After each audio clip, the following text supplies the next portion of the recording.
Are you overbooked, overscheduled, and overwhelmed? Do you always feel like you're trying to find extra time, trying to find the time and energy to add something else to your already full plate?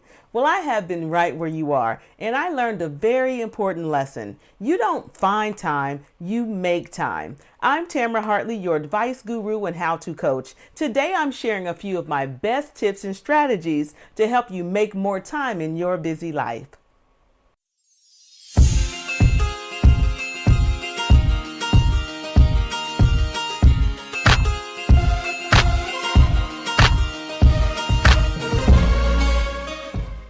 Being swamped has become a normal, everyday occurrence.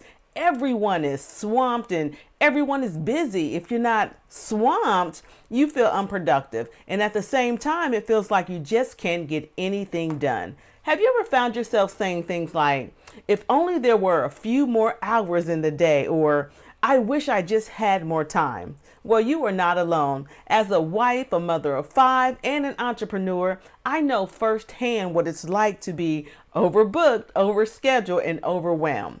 That is until I decided to make some real changes in my life. What if I told you that you too could actually have a few more hours in your day? What if I showed you exactly how to do it? Would you be willing to do it? You see, for many years I dreamed of owning my own business and being my own boss. But my life was just too busy for me to focus on my dream. Who am I kidding? My life was chaotic. Between my husband and kids, working a full-time job, I barely had time to think about what was for dinner every night, let alone concentrate on the dream. Does any of this sound familiar or sound like your life right now? Between Little League, track practice, music lessons, dance recitals, I couldn't find the time I needed to get my business off the ground. And that's when I realized that I couldn't find time because I needed to make time. And I learned that the only way to make time in your life is to prioritize and streamline your daily activities and your commitments. Quite simply, this means that you can't do everything and that you have to make some cuts. So today I want to share a few of the strategies I use to make more time in my busy life. 1, take a timeout. That's right, pause. Take a deep breath, step back, and find a quiet spot to take a good, honest look at your life. When you're constantly rushing, you can lose track of where you are in life and begin to just go through the motions. Pause, breathe, take a break to assess where you are and where you need to go and what you need to focus on. 2, assess what's important. What's important to you? What is it that you would love to do or have more of? It could be more quality time with your family, or like me, more time to focus on your business. Make a short list of 4 to 5 things you want to make room for in your life. Even if you're not actively doing any of these things right now, you need to know and recognize what's important to you.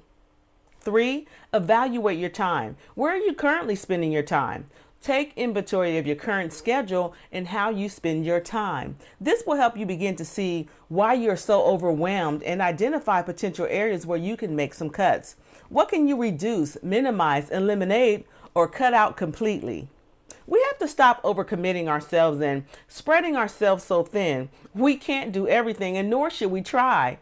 Even if that time is spent doing good things, helping others or volunteering at your church, there has to be a balance. Now, don't run out today and quit everything you've been involved in and say, Tamara told me to quit. I don't want any angry emails from your pastor or your committee members about losing their good people. I'll deny it. I'm simply telling you to reevaluate your commitments and determine what really deserves your time and attention. 4, learn to say no. If you say yes to every request, you will never have any free time. Get super protective about your time and say no. Say no to anything that isn't in line with your goals and your priorities. Yes, you actually have the right to say no without feeling guilty.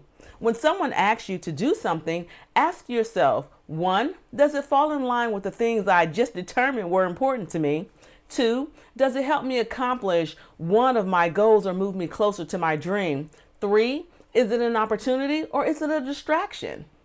5, delegate. Learn to share the love and share the workload. Don't feel like you have to do everything by yourself. Seek out others who can assist you and handle tasks, including your spouse and your children. Delegating frees up your time and allows you to better streamline your daily activities and commitments.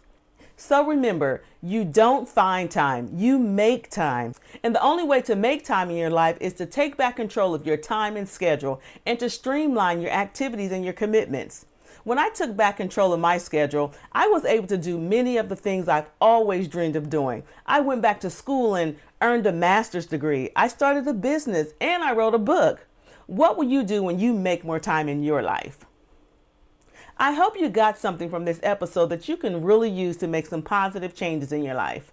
And there are plenty more tips and strategies where these came from. In fact, there are 21 strategies in all, and you can get all of them for free on my website. Just go to www.tamarahartley.com and download your free copy of the report, Don't Find Time, Make Time, so that you can start implementing these strategies and make more time in your busy life today. If you've enjoyed this episode, please be sure to like it and leave your comments below and share this video with others who need to make more time in their lives so that they too can have the time and energy to focus on what matters to them most. And please make sure you subscribe to my channel so that you don't miss an episode. I would love to hear from you. Let me know how you put these strategies to use in your life. You can connect with me on Facebook, Twitter, and Instagram at I'm Tamara Hartley. Also, let me know if there's a topic you would like for me to cover. I love getting your comments, your feedback, and your suggestions. Thanks for spending this time with me, and I'll see you in the next video.